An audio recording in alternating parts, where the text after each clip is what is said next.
রহমতে আলম নবী, নবী দুজাহান। রহমতে আলম নবী, নবী দুজাহান। সাহাবীরা নবীর প্রেমে হইল কুরবান। ঠিক কিনা বলেন? নবীর জন্য সাহাবীরা পাগল ছিল না? সব সাহাবী পিছনে পিছনে ঘুরতেছে। রহমতে আলম নবী, নবী দুজাহান। সাহাবীরা নবীর প্রেমে হইল কুরবান। উস্তুনে হান্নানা একটা খেজুর গাছের নাম, যাকে ধরে খুতবা দিতেন রাসূল আকরাম। ঠিক কিনা বলেন? উস্তুনে হান্নানা একটা খেজুর গাছের নাম, যাকে ধরে খুতবা দিতেন রাসূল আকরাম। গাছটা নবীর বিরহে কান্দিতে রহে, নবীর বিরহে গাছ কাঁদিতে রহে। অবাক হয়ে দেখিল সব সাহাবায়ে কেরাম। বলেন রহমতে আলম, রহমতে আলম নবী দুজাহান। সাহাবীরা নবীর প্রেমে হইল কুরবান। চিনো জানো মানো কেমন আমার নবীজি, যাহার প্রেমে চন্দ্র সূর্য তারকারাজি। ঠিক কিনা বলেন? চিনো জানো মানো কেমন আমার নবীজি, যাহার প্রেমে চন্দ্র সূর্য তারকারাজি। বাবা আরো শুনবানি সুন্দর কাহিনী, জান্নাতেরই রুমে রুমে লেখা নবীর নাম। বলেন রহমতে আলম নবী দুজাহান। রহমতে আলম নবী দুজাহান। সাহাবীরা নবীর প্রেমে হইল কুরবান। সাহাবীরা নবীর প্রেমে হইল কুরবান। ঠিক কিনা বলেন? কাসওয়াদের পিছনে মদিনার সাহাবীরা ঘুরে, হায় হায় না জানি কার বাড়ি যা কাসওয়াদ আশ্রয় নিবে। আল্লাহর হাবিবের ওঠ হাঁটতে হাঁটতে মদিনার মধ্যে অন্যতম একজন ধনাঢ্য ব্যক্তি ছিলেন হযরত আবু আইয়ুব আনসারী রাদিয়াল্লাহু তাআলা আনহু। উঠ যায় হযরত আবু আইয়ুব আনসারী রাদিয়াল্লাহু তাআলা আনহুর বাড়িতে যায় বসে গেছে। এবার আল্লাহর হাবিব বলে, আবু আইয়ুব আমার একটা ঘর বানানো দরকার, কিন্তু কোন ঘর বানাবো? বসবাসের ঘর বানাবো না, গোলামির ঘর বানাবো না। বসবাসের ঘরের দরকার নাই, গোলামির ঘর বানাবো। একটা মসজিদ বানাইতে চাই। আবু আইয়ুব আনসারী বলে, ও আল্লাহর হাবিব, নজরে যত দূর যায় সামনে তাকায় দেখেন সব আমি আবু আইয়ুব আনসারী রাদিয়াল্লাহু তাআলা আনহুর বাড়ি। আপনার যতটুক জায়গা দরকার আপনি নেন, যত জায়গা দরকার নেন। আল্লাহর গোলামির ঘর আপনি বানান, কোনো আপত্তি নাই, যত জায়গা লাগে নেন। আল্লাহর হাবিব সাল্লাল্লাহু আলাইহি ওয়াসাল্লাম মদিনায় প্রথম যেই ঘর বানালেন, ওই ঘর হলো মসজিদে কুবা। মসজিদে কুবা মদিনার প্রথম মসজিদ। আল্লাহর হাবিব সাল্লাল্লাহু আলাইহি ওয়াসাল্লাম গোলামির ঘর বানাইতে আগ্রহ প্রকাশ করলেন। কেন? আল্লাহর হাবিব বলেন, উম্মত রে, আল্লাহর গোলামির ঘর বানানোর মধ্যে একটা ফায়দা আছে, আছে না নাই?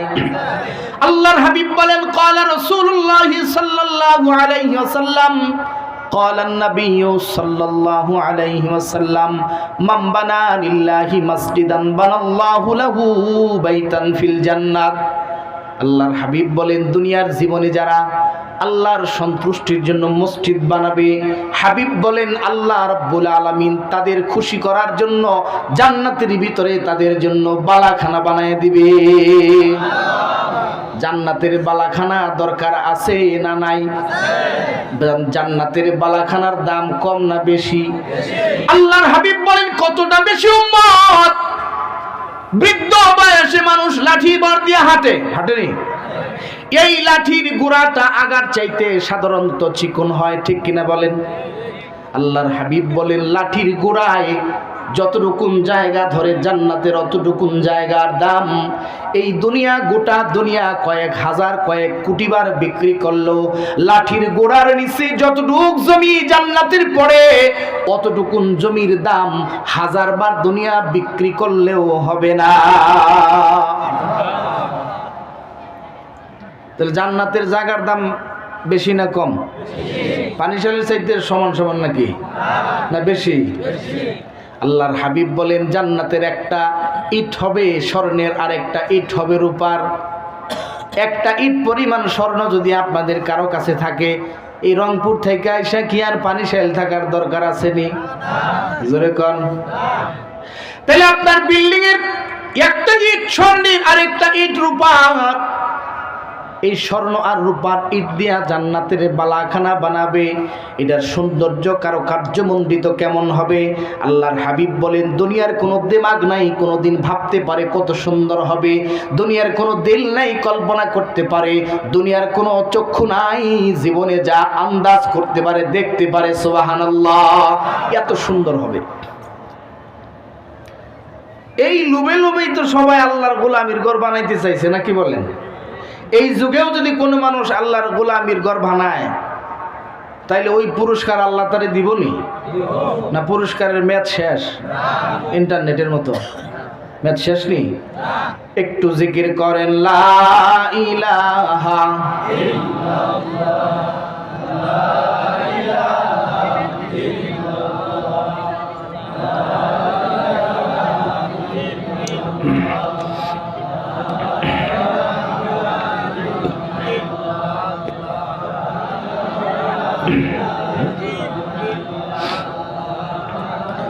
লা ইলাহা ইল্লাল্লাহ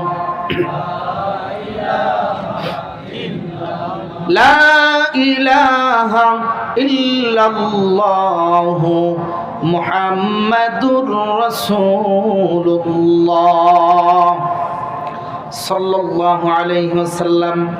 ওই যুগে জান্নাতে বালাখানার দরকার হলে মসজিদ বানাইলে বালাখানার ঘোষণা আল্লাহর হাবিব দিছেন। এই যুগেও সেই ঘোষণা বলবৎ আছে তো? কিয়ামত পর্যন্ত থাকবে তো? এবার অনেকেই বলতে পারেন যে আমার তো অত টাকা নাই, আমি জান্নাত বানাই কেমনে দিব? আমার তো টাকা পয়সার অভাব, আমি গরিব মানুষ, আমি কেমনে জান্নাত বানাই? এত বড় জান্নাত কেমনে বানাবো? জান্নাত পাওয়ার জন্য এত বড় মসজিদ দুনিয়াতে কেমনে বানাবো? আমার তো অত টাকা নেই, গার্মেন্টসে চাকরি করি। বাদশাহ হারুনুর রশিদের নাম শুনছেন নি আপনারা? উনি শুধু বাদশাহ ছিলেন না, জবরদস্ত একজন আলেম ছিলেন, একজন ওলি ছিলেন। বাদশাহ হারুনুর রশিদের যুগের ঘটনা। বাদশাহ হারুনুর রশিদ রাষ্ট্রীয়ভাবে এলান করলেন, আমার রাষ্ট্রের লোকেরা, আমার রাজ্যের যারা বাসিন্দা শোনো, আমি বাদশাহ একটা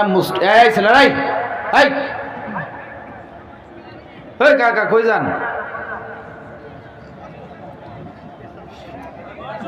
লা ইলাহা ইল্লাল্লাহ মুহাম্মাদুর রাসূলুল্লাহ সাল্লাল্লাহু আলাইহি ওয়াসাল্লাম। ওই যুগে জান্নাতে বালাখানার দরকার হলে মসজিদ বানাইলে বালাখানার ঘোষণা আল্লাহর হাবিব দিছেন। এই যুগেও সেই ঘোষণা বলবৎ আছে তো? কিয়ামত পর্যন্ত থাকবে তো? এবার অনেকেই বলতে পারেন যে আমার তো অত টাকা নাই, আমি জান্নাত বানাই কেমনে দিব? আমার তো টাকা পয়সার অভাব, আমি গরিব মানুষ, আমি কেমনে জান্নাত বানাই? এত বড় জান্নাত কেমনে বানাবো? জান্নাত পাওয়ার জন্য এত বড় মসজিদ দুনিয়াতে কেমনে বানাবো? আমার তো অত টাকা নেই, গার্মেন্টসে চাকরি করি। বাদশাহ হারুনুর রশিদের নাম শুনছেন নি আপনারা? উনি শুধু বাদশাহ ছিলেন না, জবরদস্ত একজন আলেম ছিলেন, একজন ওলি ছিলেন। বাদশাহ হারুনুর রশিদের যুগের ঘটনা। বাদশাহ হারুনুর রশিদ রাষ্ট্রীয়ভাবে এলান করলেন, আমার রাষ্ট্রের লোকেরা, আমার রাজ্যের যারা বাসিন্দা শোনো। বাদশাহ হারুনুর রশিদ বলে, রাজ্যে এলান করলেন আমি একটা মসজিদ বানাবো। এবং সেটা রাষ্ট্রীয় কোষাগার থেকে নিজে অর্থায়নে এই মসজিদ বানাবো। এখানে তোমরা কেউ কোনো দান সদকা করতে পারবা না, দান করতে পারবা না, শুধু কাজ করবা, নামাজ পড়বা। অর্থায়ন করবে বাদশাহ, আর তোমরা খালি আমল করবা। ঘোষণাকার বাদশাহ হারুন আর রশিদ। মসজিদের কাজ আরম্ভ হয়ে গেল। বাদশাহ হারুন আর রশিদ মসজিদ বানাইতে আরম্ভ করলেন। দীর্ঘ সময় যাবৎ নয়নাভিরাম একটা মসজিদ তৈরি করলেন। মসজিদের কাজ শেষ হয়ে গেল।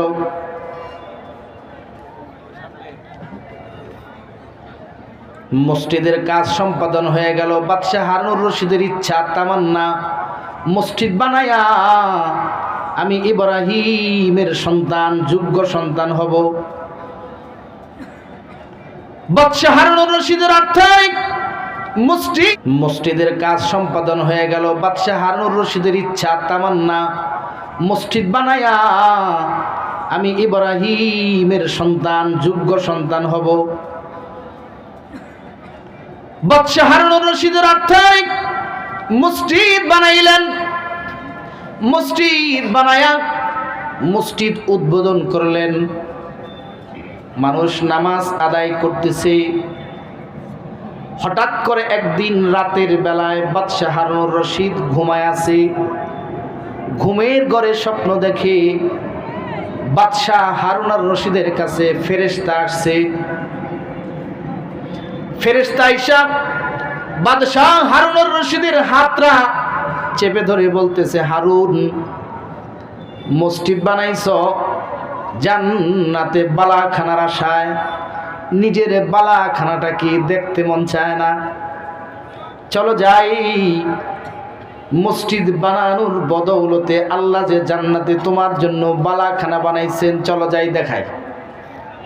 সুবহানাল্লাহ, বাড়ির যে কইেন যেভাবে নীরব রয়েছেন, আমার মনে হয় আপনাদের সবাই এই স্বপ্ন দেখাইছে। গিরে কলিমুল্লাহ, তোর জান্নাতে 10টা বিল্ডিং দেখা দিই, চল। সবাই স্বপ্ন দেখছেন নি? দেখলে সকালবেলা আর কি হেরাই দেশে খুঁজে পাওয়া যাব। ফেরেশতা এসে বাদশাকে ডাক দিয়ে বলে, বাদশাহ চলো, আল্লাহর হাবিবের হাদিস মোতাবেক মসজিদ বানাইছো, মালিকের গোলামির ঘর বানাইছো জান্নাত পাওয়ার আশায়, জান্নাতে ঘর পাওয়ার আশায়, জান্নাতে বাড়ি পাওয়ার আশায় মসজিদ বানাইছো। আল্লাহ তোমার দিলের তামান্না পূরণ করছে। এবার চলো যাই, তোমার জন্য যে বরাদ্দ জান্নাতে ঘর, এই ঘরটা তোমারে দেখায় দেই, চলো যাই। আল্লাহর হাবিব সাল্লাল্লাহু আলাইহি ওয়াসাল্লামের ঘোষণা অনুযায়ী তোমার জন্য জান্নাতে যে ঘর বরাদ্দ হয়েছে এটা দেখাবো, চলো। স্বপ্ন দেখে ফেরেশতা বাদশাহ হারুন আর রশিদের হাতটা ধইরা জান্নাতের ভিতরে নিয়ে গেছে। জান্নাত ঘুরা ঘুরা নিজের বালাখানা বাদশাহ হারুন আর রশিদ দেখছে। বাদশাহ হারুন আর রশিদ জান্নাত থেকে, বালাখানার থেকে বের হয়ে সামনের দিকে তাকায়া দেখে হুবহু ওই রকম আরো একটা ঘর দেখা যায়, আরো একটা বিল্ডিং দেখা যায়। বাদশাহ হারুন মনে করছে, দেখতে তো আমারটার মতোই, এইটাও বুঝি আমার জন্যই বানাইছে। একটা দৌড় মারছে, জান্নাতের বালাখানার সামনে যায় দেখে বালাখানার গেটের মধ্যে, নেম প্লেটের মধ্যে আরেকজনের নাম, বাদশাহ হারুনের নাম নাই। গেটের সামনে গেলে গেটের গেটম্যান দারোয়ান বলে, তুমি কে? বলে, আমি বাদশাহ হারুন আর রশিদ। এখানে কেন আসছো? বলে, দেখতে আমারটার মতোই, মনে করছিলাম এইটাও বুঝি আমার, এই জন্যে এইটা দেখার জন্য এই জায়গায় দৌড়ে আসছি। বলে, তোমার নাম হারুন আর রশিদ? কয়, হ্যাঁ। যাও যাও, এটা তোমার জন্য বরাদ্দ না। তবে হারুন আর রশিদ, যাও, এটা তোমার জন্য বরাদ্দ না। হারুন আর রশিদ রে, এটা যার জন্য বরাদ্দ তারে তুমি চিনো, নাম বললে চিনবা। জানতে মন চায় না কার জন্য এত সুন্দর বালাখানা জান্নাতে বানাইছি, কার জন্য এত সুন্দর জান্নাতে বালাখানা বানানো হয়েছে, দেখতে তোমারটার মতো মন চাইনি জানার জন্য? বলে হ্যাঁ, খুব মন চাইতেছে জানার জন্য। বাদশাহ হারুন আর রশিদকে ডাক দিয়ে, আবার স্বপ্ন দেখতেছে, কিন্তু বাদশাহ হারুন আর রশিদকে স্বপ্নের মধ্যেই জান্নাতের গেটম্যান দারোয়ান ডাক দেয়া বলে, প্রহরী ডাক দে বলে, বাদশাহ রে, এই জান্নাতটা আল্লাহ বানাইছে তোমার মসজিদের একজন যুগালি, তোমার মসজিদের কাজ করার জন্য রাজমিস্ত্রির যুগালি দিয়েছে, ওর জন্য বানাইছেন। সুবহানাল্লাহ, চিৎকার করে বলেন সুবহানাল্লাহ, আরো জোরে বলেন সুবহানাল্লাহ, চিল্লায়া কম সুবহানাল্লাহ। বাদশাহ, এই জান্নাতটা তোমার মসজিদ বানানে ওয়ালা একজন রাজমিস্ত্রির যুগালির জন্য আল্লাহ বানাইছেন। ঘুম ভেঙে গেছে। ঘুম ভেঙে গেলে পরের দিন বাদশাহ হারুন আর রশিদ সকল মসজিদ সংক্রান্ত যত শ্রমিক কাজ করছে সবাই রে ডাইকা আনছে, নিজের রাজপ্রাসাদে মেহমানদারি করাইছেন। মেহমানদারি করায় বলতেছে, রাজমিস্ত্রির সাথে যুগালি যারা কাজ করছো তাদের মধ্যে আহমদ কার নাম? কি নাম? আহমদ কার নাম? হাজার হাজার শ্রমিকের ভিতর থেকে একজন হাত তুলে বলে, বাদশা নামদার রাজা ধীরাজ, আমার নাম আহমদ। বাদশা ডাক দিয়ে কই, আমার কাছে আসো। এ আহমদ, রাতের বেলায় ঘুমাইছিলাম, ঘুমের ঘরে স্বপ্ন দেখি মসজিদ বানানোর বিনিময়ে আল্লাহ খুশি হয়ে আমার একটা জান্নাতে বালাখানা দিছে।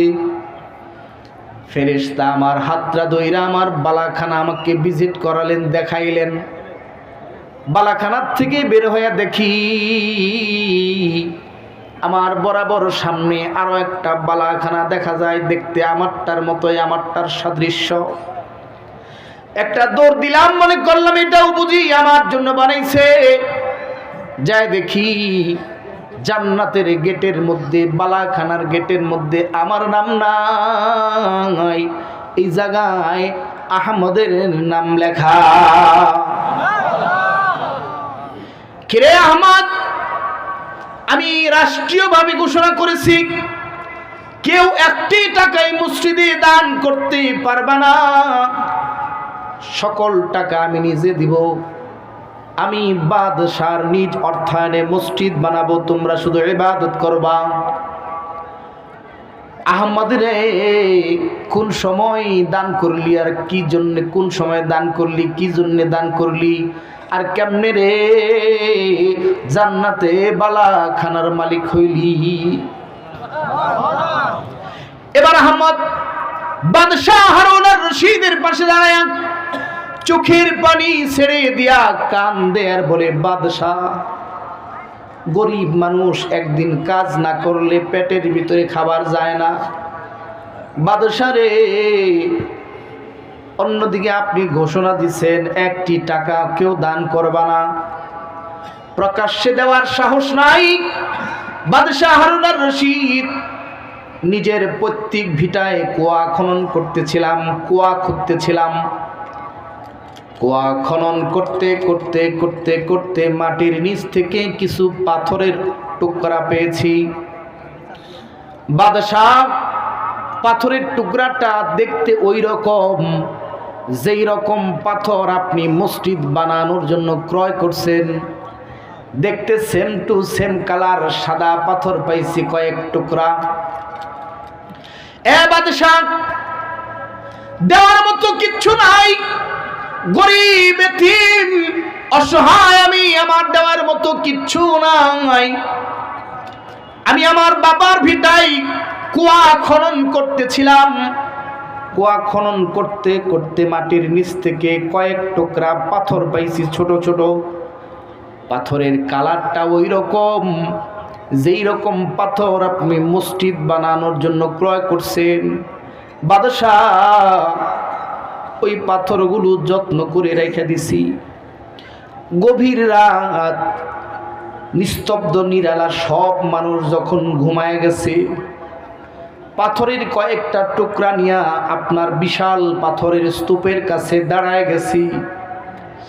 কেউ যেন না দেখে চুপি সারে পুটলা থেকে কয়েক টুকরা পাথর বের করে আপনার বিরাট পাথরের স্তূপের মধ্যে রেখে দিয়া দুইটা হাত আসমানের মালিক আল্লাহ রব্বুল আলামিনের দরবারে উঠায় দিয়ে বলছি, মালিক তুমি জানো আমি আহমদের দেওয়ার মতো কিচ্ছু নাই।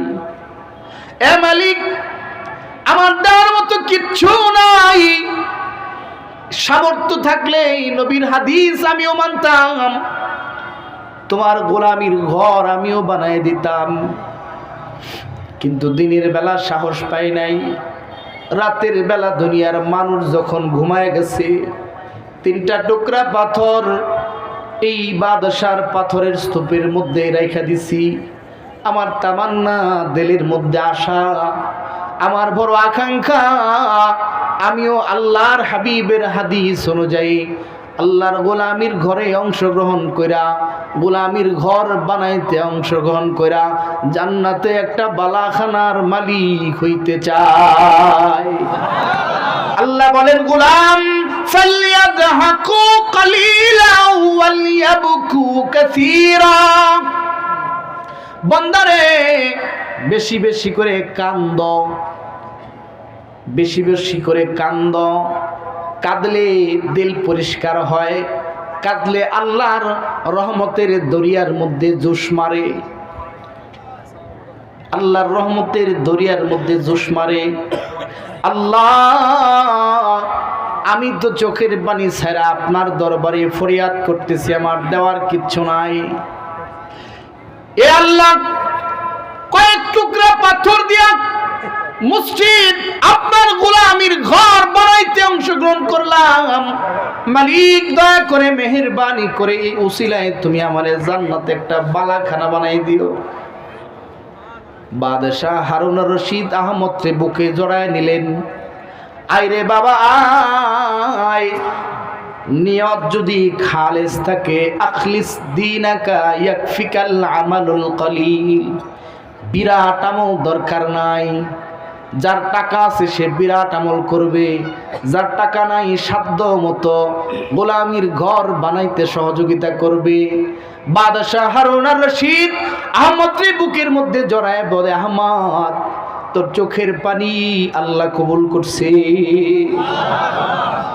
আমি যখন জান্নাত ভ্রমণ করতেছিলাম, আমার জান্নাত থেকে বের হইয়া আমার জান্নাতের সাদৃশ্য জান্নাত দেখা আমি ভাবছি এইটাও আমার জান্নাত। যায় দেখি না না, কোটি কোটি টাকা আমি দিয়া যে জান্নাতে বালাখানা পাইছি, তোর সাধ্য মতো কয়েক টুকরা পাথর দিয়াও আল্লাহ তোরে ওই পরিমাণ বালাখানা জান্নাতে বানায় দিছে।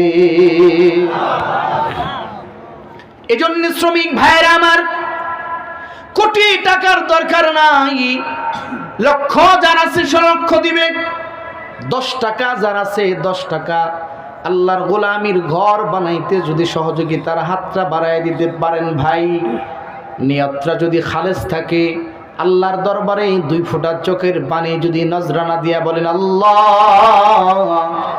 লক্ষ থাকলে লক্ষ দিতাম, কোটি থাকলে কোটি দিতাম, মালিক রে আমার নাই, সাধ্য মতো যা আছে তাই দিলাম, এই উসিলাই তুমি আমারে মাফ করে দাও। আল্লাহর হাবিবের ঘোষণা অনুযায়ী জান্নাতে আমার জন্য একটা ঘর তুমি বানায়া দাও। এই দোয়া কবুল করতে পারেন কে? জোরে বলেন। আল্লাহর কাছে দেওয়ার কোনো অভাব আসেনি, কম আসেনি, দেওয়ার মালিক কে? আল্লাহ বলে, ওয়াল্লাহুল গানিয়ুন ওয়া আনতুমুল ফুকারা, আমি একমাত্র ধনী, দুনিয়ায় যা আছে সব ফকির বাচ্চা ফকিন্নি। ঠিক কিনা? জোরে বলেন। আল্লাহ বলে, ওয়াল্লাহুল গানি, আমি একমাত্র ধনী, ওয়া আনতুমুল ফুকারা, তোরা সবাই ফকির।